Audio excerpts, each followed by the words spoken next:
Bonjour à tous. Pour le Zoom, aujourd'hui, je reçois Alexandra Henrion-Côte. Bonjour madame. Bonjour Élise. Merci beaucoup d'être avec nous. Alors, je vais vous présenter, ça va être un peu long parce que vous avez de nombreux titres, mais je vais m'y appliquer. Généticienne, spécialiste de l'épigénétique, on en dira quelques mots.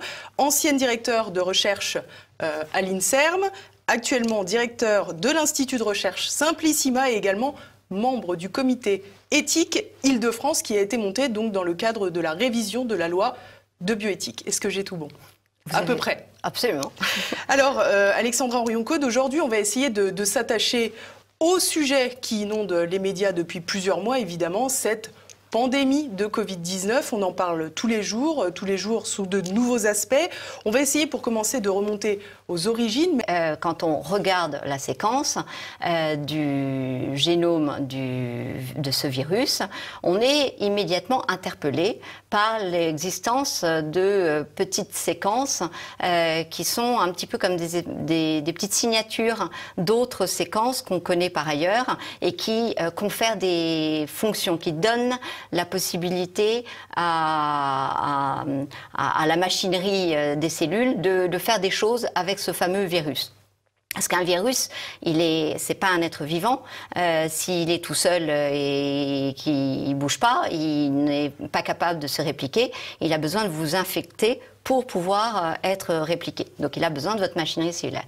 Et là, ce qui est intéressant avec le SARS-CoV-2, c'est que l'existence, il y a une petite séquence, pour moi, entre S1 et S2, qui est unique au SARS-CoV-2. Dans l'alignement qui peut être fait sur tous les coronavirus dans toutes les espèces animales et humaines donc on pourrait se dire c'est arrivé par hasard, c'est un nouveau virus. D'abord, il est arrivé très miraculeusement à la jonction de deux segments de protéines S1 S2. Donc là, c'est déjà l'endroit est quand même particulier. Pourquoi? Parce qu'en fait, c'est entre deux messages. Et donc, si jamais je donne une fonction entre ces deux messages, je vais pouvoir, par exemple, faire une coupure, ce qui est le cas, qui, du coup, donne à la capacité... Coupure tombe bien. La coupure tombe bien. Voilà, la mutation est opportune. Et qui plus est, à la limite, on pourrait se dire c'est par hasard, c'est tombé dedans. Mais l'autre chose qui est vraiment étonnant si on pense à une évolution naturelle, c'est qu'elle donne une fonction chez l'homme d'être reconnu par la machinerie humaine et justement, du coup, d'être possiblement répliqué. Voilà. Donc là, c'est vrai qu'on ne peut jamais exclure une évolution naturelle, mais véritablement, quand on regarde la séquence, ce qu'il y a de plus probable, c'est quand même un engineering, une manipulation que l'homme aurait fait pour créer des fonctions. En tout cas, il ne se serait pas pris autrement. Alors, qu'on comprenne bien, donc, il est possible que ça vienne de mutations qui viennent de l'animal. Il est aussi probable, voire plus probable, que ce soit issu d'une manipulation humaine. Pour autant, cela ne signifie pas que la manipulation humaine avait pour but de créer une pandémie mondiale, comprenons-nous bien. C'est exactement cela, et c'est pour ça que j'aime pas trop parler de l'origine du virus, puisqu'on est encore au stade de supputation, et que des façons de sortir d'un virus, elles peuvent être quand même multiples, même dans des laboratoires P4, parce que, encore une fois, l'erreur est humaine, et nous l'avons vu à Lyon. Et quand on arrive à avoir un SDF à l'intérieur d'un laboratoire, on peut imaginer qu'un virus se faufile à l'extérieur. Une étudiante, peut-être en phase en doctorante ou autre, ou même quelqu'un de plus expérimenté, fatigué, des erreurs peuvent être commises. Et je peux vous dire que des animaux génétiquement modifiés sont sortis de nos enceintes de laboratoire, alors même qu'on avait des enceintes qui devaient ne pas permettre qu'ils s'en échappent. Mais voilà, l'erreur étant humaine, c'est quelque chose qui est envisageable. Alors, vous l'avez dit, dit, au niveau des traitements, on n'a pas non plus fait preuve d'une fulgurante perspicacité, c'est le moins qu'on puisse dire. On a eu beaucoup de débats, notamment avec les préconisations de Didier Raoult, le professeur Raoult, donc de l'IHU Méditerranée à Marseille, qui préconisait la fameuse hydroxychloroquine couplée à l'azithromycine. Donc, mais on a très peu parlé, finalement, on a parlé des facteurs de comorbidité pour les gens qui mouraient du Covid-19, mais on a très peu parlé finalement de la nécessité d'avoir une bonne hygiène de vie, d'être en bonne santé. Ça tombe pourtant sous le sens, mais les défenses immunitaires, de fait, fonctionnent mieux quand on est en bonne santé à la base. Ouais. Et puis, on a eu aussi insuffisamment parlé de l'âge médian des décès, qui était quand même 80-81 ans, ce qui est quand même pas rien. C'est-à-dire que c'est quand même un âge finalement équivalent à l'âge des décès attendus. Et ça, à l'espérance de vie. Donc, et je ne comprends pas ça non plus. Pourquoi est-ce que personne n'en a parlé? C'est que finalement, les décès, dans la grande majorité, il faut dire qu'on a pu faire confiance aux EHPAD aussi pour remonter considérablement l'âge des décès. Je ne sais pas si les décès des EHPAD étaient pris en compte comme Covid-19 ou pas Covid-19. Donc, il faut voir aussi au niveau comptabilisation. De fin mars, je crois. À partir de fin mars. Donc, vous voyez, voilà, du coup, et du coup, dans l'absence de soins qu'ils ont reçus, ou la raréfaction, on va dire, de soins, et notamment affectifs, et on sait comme l'affectif est important pour les défenses immunitaires, c'est difficile de faire sa comptabilité là-dedans. Vous parliez du système immunitaire, et c'est un point absolument central, à mon avis, de toute cette crise. Pas crise Covid. Qu'est-ce qui est important? C'est quoi être en bonne santé? En fait, c'est que nous avons, quand nous sommes en bonne santé, nous avons la capacité de faire face à peu près tout virus, tout bactérie pathogène, et nous avons le système de défense qui nous a été donné pour le combattre.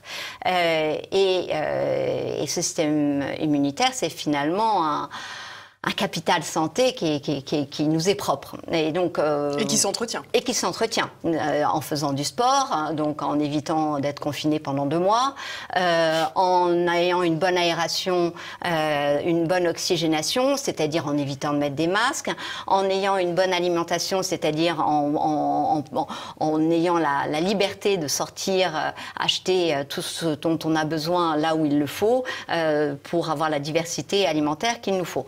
Vous voyez déjà ce que je viens d'énumérer, sur 3 points, on les a le contraire. On a le contraire, et donc on est là en définition même d'être en diminution du système immunitaire. Autre chose qui diminue fortement le système immunitaire, le stress.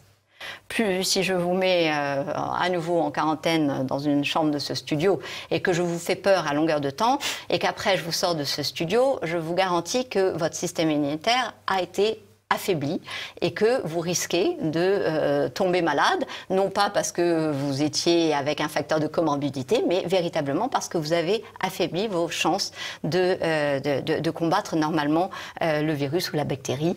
Et puis l'autre aspect, c'est que ces virus et bactéries peuvent venir de l'extérieur, mais ils viennent souvent aussi de nous-mêmes. C'est-à-dire qu'en fait, on crée des déséquilibres dans notre flore bactérienne ou virale qui font que, en fait, tout d'un coup, on va devenir malade.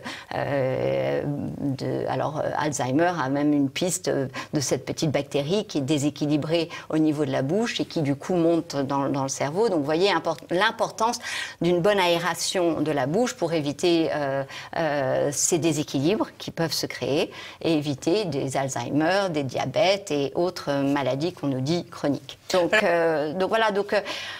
C'est assez paradoxal parce que c'est au moment où on découvre toutes les merveilles du fait que vous êtes plus de bactéries que de cellules humaines, et l'importance de cette richesse qui est on dit microbiome, c'est l'ensemble de toutes vos petites bestioles, et on découvre toute la richesse et l'importance, et paradoxalement, c'est le moment où on dit on va appauvrir ça en vous collant un mouchoir, et moi j'aime bien dire, Élise, et si avant cet épisode de folie collective qui nous mène dans le mur d'une économie abîmée colossalement en profondeur, je vous avais dit, prenez un mouchoir, certains mouchoirs, parce que vous êtes gentille, complaisante. Et obéissante. Je ne sais pas si vous l'étiez à l'époque. Maintenant, vous l'êtes devenue, ça c'est certain.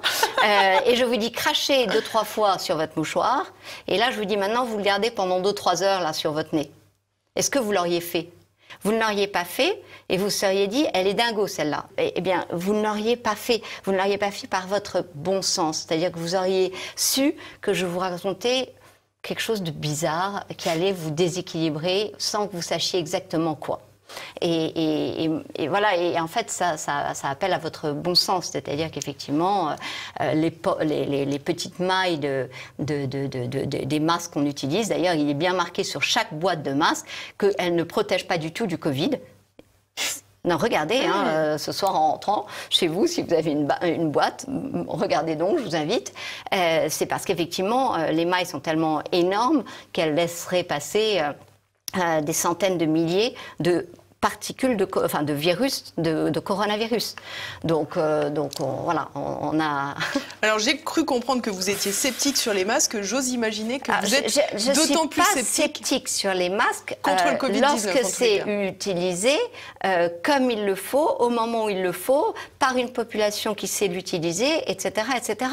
Donc j'étais une des premières à dire que et le masque dans les pays asiatiques, ça avait permis de freiner, et pourtant ils n'avaient pas confiné. Donc ça dépend. En fait, à chaque fois, vous voyez, le confinement à Mayotte, ça a été une catastrophe. Donc en fait, ce qui est important, c'est de se dire, est-ce que notre population, elle est tactile, elle a tendance à mettre la main au visage, ou elle a un rapport au corps plutôt froid. Nous sommes des latins, et donc nous portons nos mains au visage parce que nous parlons avec nos mains, et du coup nous touchons tout le temps notre masque, et donc quand nous touchons notre masque, nous faisons un espèce de bouillon de toutes nos mauvaises bactéries et virus que nous avons exhalés, qui auraient dû être dilués dans l'air et qui sont là concentrés et que je vous colle partout sur le plateau. Donc